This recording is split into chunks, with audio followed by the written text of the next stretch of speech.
Radio Sucesos 101.7 FM presenta su noticiero Sucesos con Milton Pérez y Verónica Larrea. Un periodismo libre para una democracia plena. Los hechos y las opiniones de los sucesos que marcan nuestro tiempo.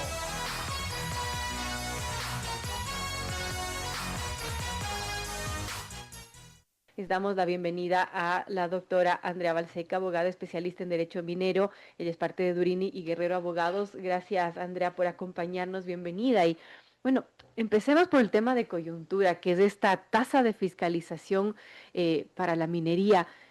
¿Cómo puede impactar en el sector? ¿Cómo vemos todo esto? Y el anuncio también de la apertura del catastro minero, que ha estado cerrado desde el año 2018. Bienvenida, Andrea. Muchísimas gracias, Verónica. Buenos días. Mira, comenzar por el tema de coyuntura es siempre interesante. El presidente ha anunciado que van a imponer esta tasa administrativa para la fiscalización de concesiones mineras.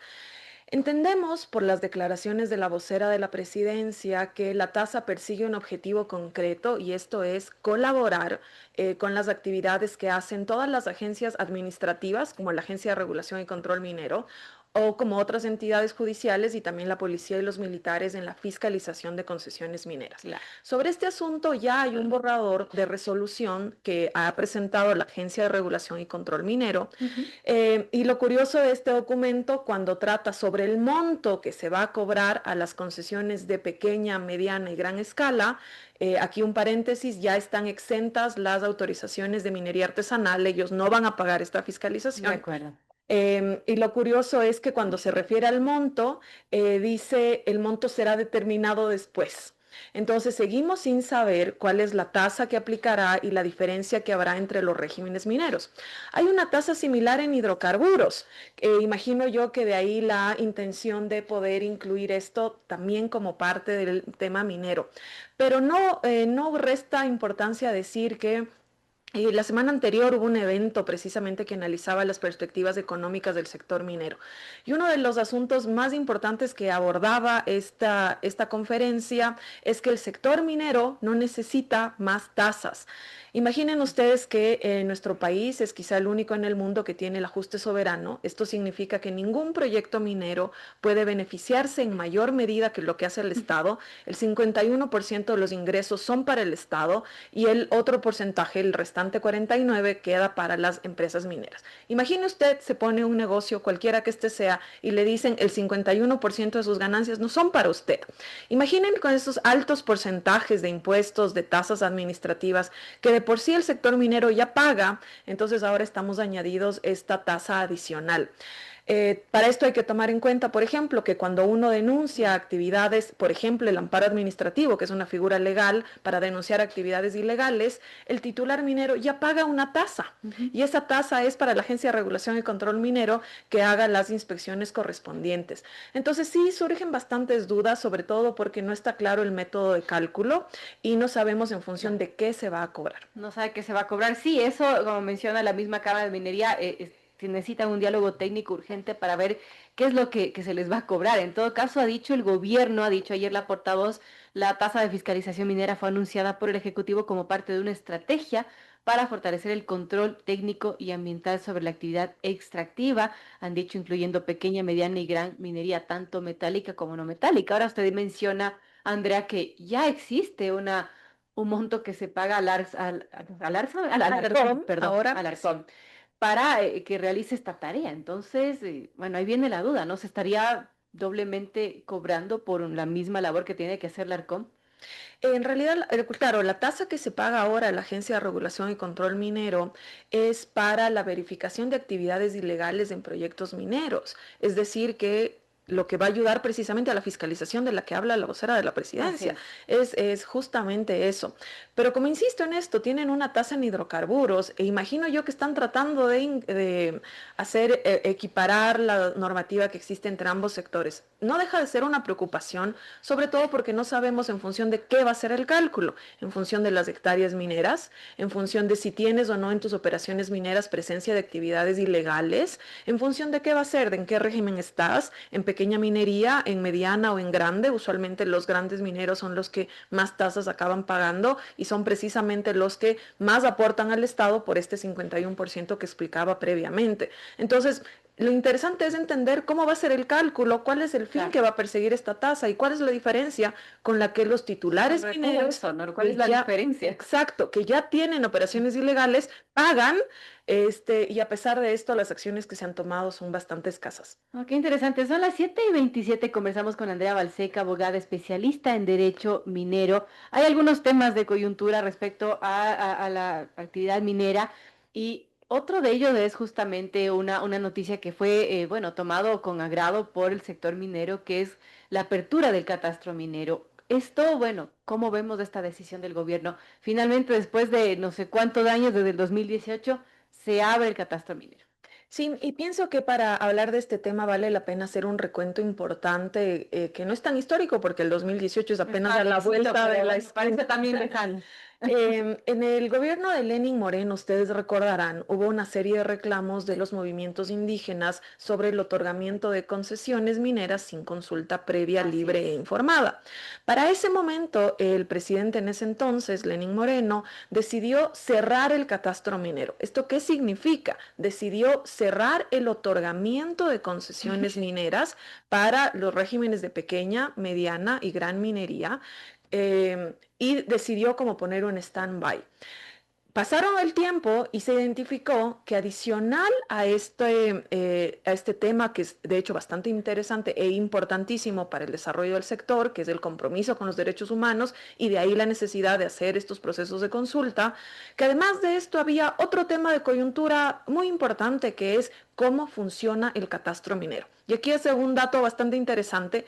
Las personas interesadas en obtener concesiones mineras pueden ingresar a un sistema que se llama Catastro Minero Ujú. y ahí ustedes encuentran todas las concesiones mineras. Cuando el catastro minero estaba abierto, uno podía entrar al sistema y reservar áreas, superficies, a poner coordenadas y con eso se conforma un polígono y de ellas reservar una concesión minera. Después de un proceso, que en ese momento era subasta o remate, se otorgaba una concesión minera y después tenía que obtener los permisos administrativos, entre ellos el proceso de participación social, que así se llamaba en ese momento, y luego podía iniciar sus actividades de exploración, y si era pequeña minería, después del permiso ambiental que correspondía a la licencia ambiental, podía iniciar sus actividades de exploración y explotación De simultánea. Así acuerdo. funcionaba.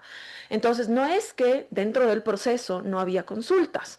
En este caso había la consulta ambiental y obviamente el Estado hace poco aprobó un manual que habla sobre el tema precisamente de consulta previa y ahí ya hay un caso exitoso de un proyecto minero que la ha llevado a cabo y demás.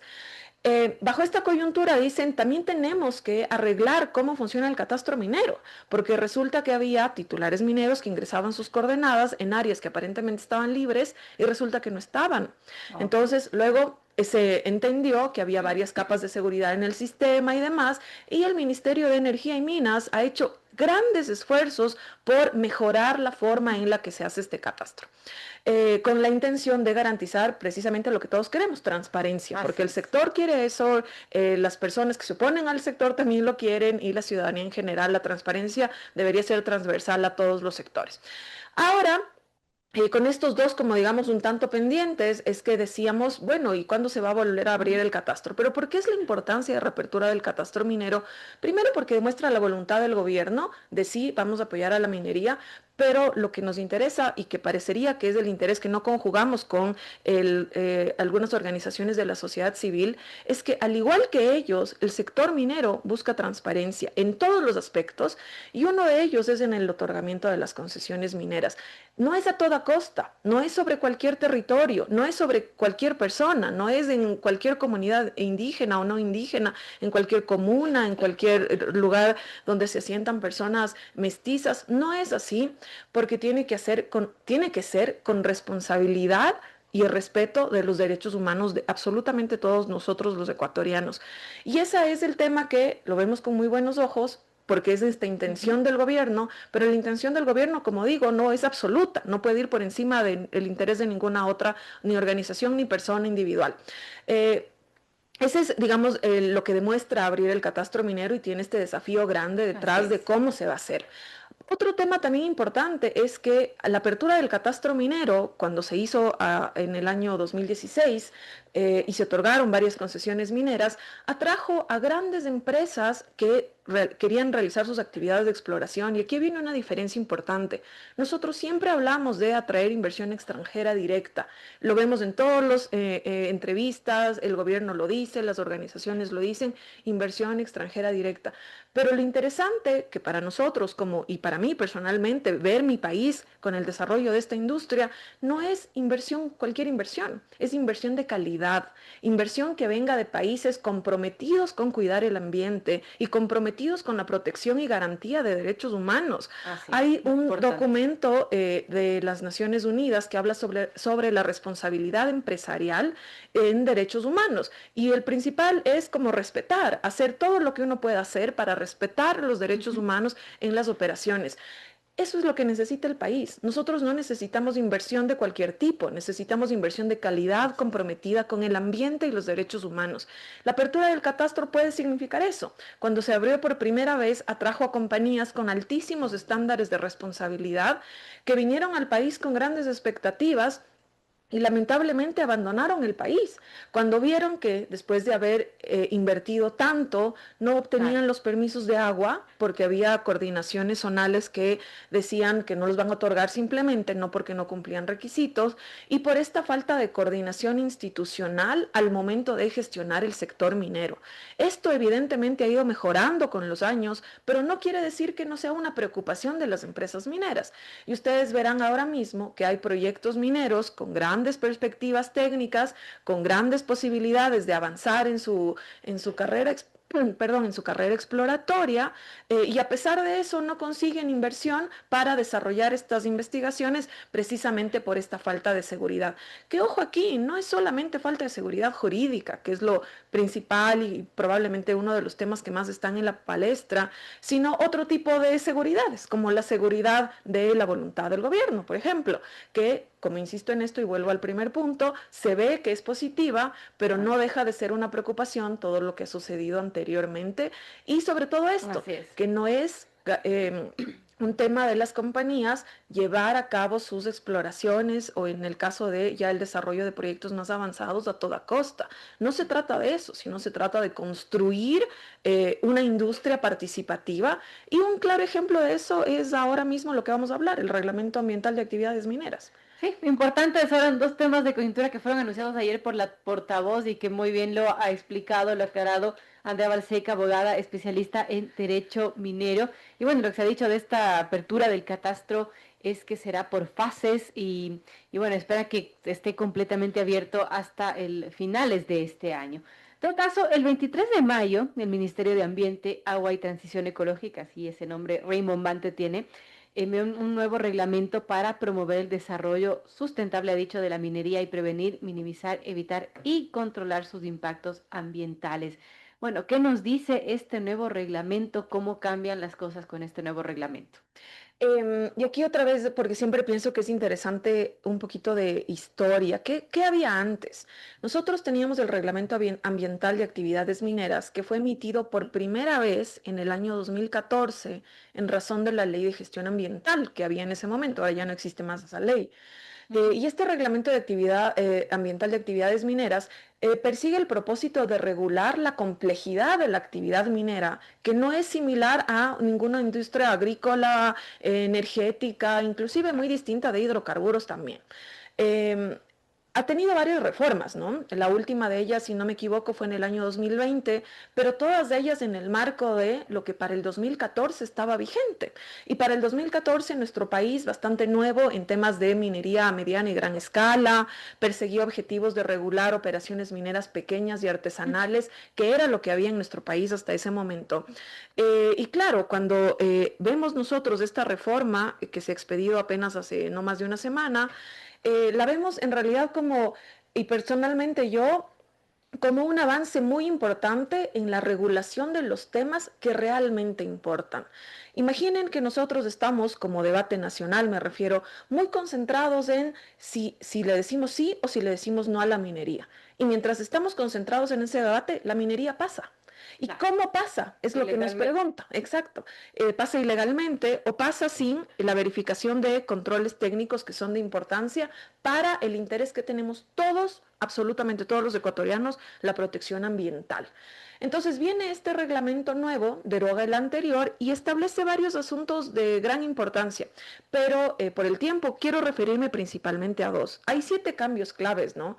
Este tema de ya no se necesitan autorizaciones ambientales para hacer prospección minera, y aquí viene una clarificación, y si alguno de ustedes hace montaña y escala las montañas, pues eso es prospección minera, caminar y ver. ¿Cómo es posible que para eso se necesite un permiso minero, un permiso ambiental, perdón, cuando el permiso está atado al impacto de tu actividad en un ecosistema determinado? No existe, y bueno, estas clarificaciones afortunadamente se dan a través de esta nueva normativa. Pero el más interesante de todos ellos es que nosotros ahora vamos a pasar a tener un seguro o garantía de responsabilidad ambiental. Antes de este seguro, y lo que de hecho está vigente hasta ahora y va a seguir vigente hasta que el Ministerio de Ambiente emita la normativa correspondiente, es la póliza de fiel cumplimiento del plan de manejo ambiental. El plan de manejo ambiental tiene 9 subplanes, cada uno de ellos con su cronograma valorado, y hay planes de todo tipo, de monitoreos de agua, aire, suelo, ruido, por ejemplo. También hay un subplan de relaciones comunitarias que obliga a tener estos principios éticos en el relacionamiento comunitario de las zonas de influencia. Y así, como describo, 9 subplanes. Cada uno de ellos tiene un cronograma valorado que más o menos dice cuánto voy a gastar por cada monitoreo ambiental. ¿Cuánto me va a costar tomar las muestras de agua, las muestras de suelo, hacer los análisis de ruido, y estima un cronograma? Y la sumatoria del cronograma valorado de estos 9 subplanes que contemplan el plan de manejo ambiental es el 100% de esa que existe hasta ahora y próximamente va a dejar de hacerlo, la póliza de fiel cumplimiento ambiental.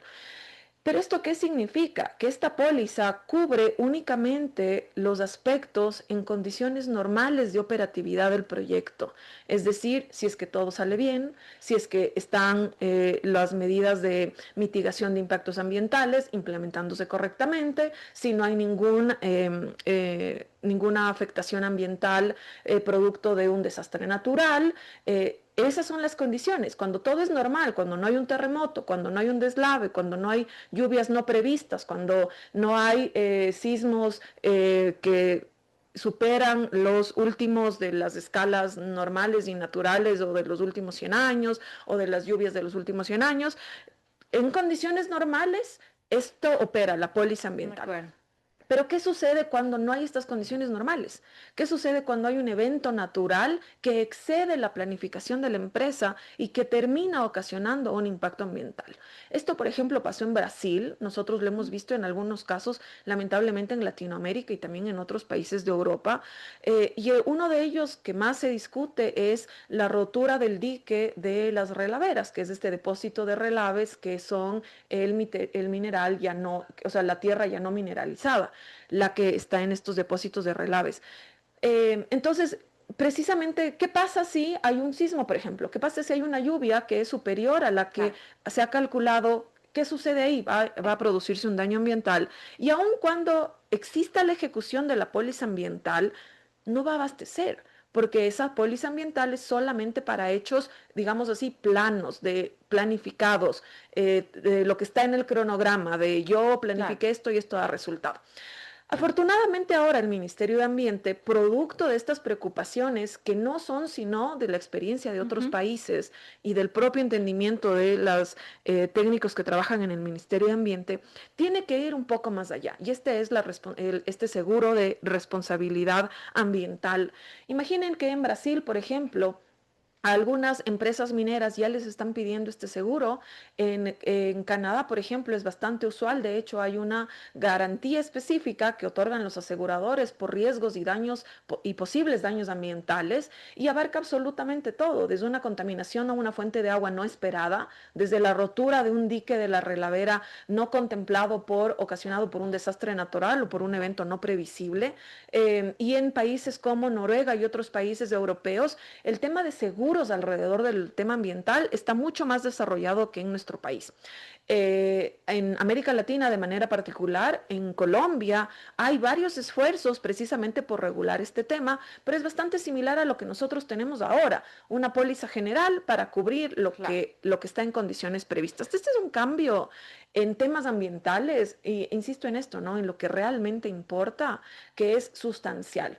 Imaginen ustedes que nosotros pudiéramos conversar ahora mismo de si esto va a ser suficiente, cómo va a ser participativo, qué empresa lo va a otorgar, qué pasa si esa empresa que otorga este tipo de póliza se declara en quiebra. Todas estas cosas que son importantes para saber si cuando llegue el momento, que ojalá nunca llegue y esperamos que nunca llegue, vamos a poder cobrar esta póliza y remediar Claro. el grave impacto ambiental que probablemente pueda producirse.